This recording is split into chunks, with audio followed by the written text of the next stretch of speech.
a sélectionné 3 gardiens sur cette liste. On constate l'absence de Dimitri Berthaud, mais la présence de Matheus Polo, un très jeune gardien, d'ailleurs capitaine et gardien titulaire indiscutable avec sa formation des standards de Liège, comme vient de le peigner Héritier Kizola.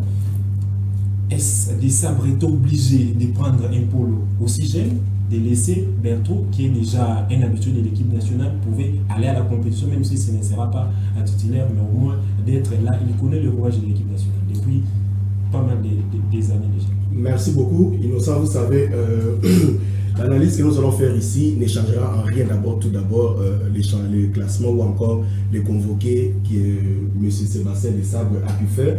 S'il a porté son choix sur les 3 gardiens, il a les critères qui lui ont permis de départager entre Polo Matheus et Dimitri Berthaud.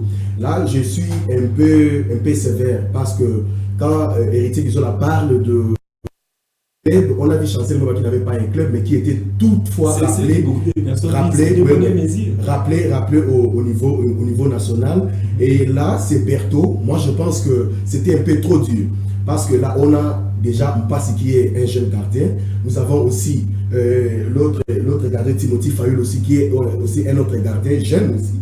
Moi, j'aurais voulu que au sein de cette équipe jeune, même si Berthaud ne serait pas titulaire, il pouvait être utilisé parmi les 3 gardiens, même s'il ne pouvait pas être utilisé à temps plein, mais il peut quand même jouer un rôle très important dans les vestiaires. Aussi bien qu'on a un entraîneur qui est bien réservé pour les gardiens, mais moi j'ose croire que la présence de Dimitri Berthaud, vit son expérience, vit le nombre de sélections, vit les grandes rencontres qu'il a pu disputer au courant de sa petite carrière au niveau national, moi j'ose croire qu'il avait encore sa place. Parce que s'il faut faire la comparaison, comme je le disais tantôt, Chancel Meba aussi peut-être ne serait pas aujourd'hui au sein de l'équipe nationale, mais on n'a pas vu tout ça. Il a fait carrément toute une saison sans jouer, mais à chaque fois quand il y avait sélection au niveau national, il était toujours appelé. Je ne sais pas qui est-ce que Sébastien Desabre a pris comme critère favorable pour essayer de partager les 3 gardiens. Alors, Timothée Fayoulou, très important aussi. Vous avez vu comment est-ce nous a sauvé face au Sénégal. Nous avons aussi Lionel Mpassi qui sera carrément titulaire selon moi.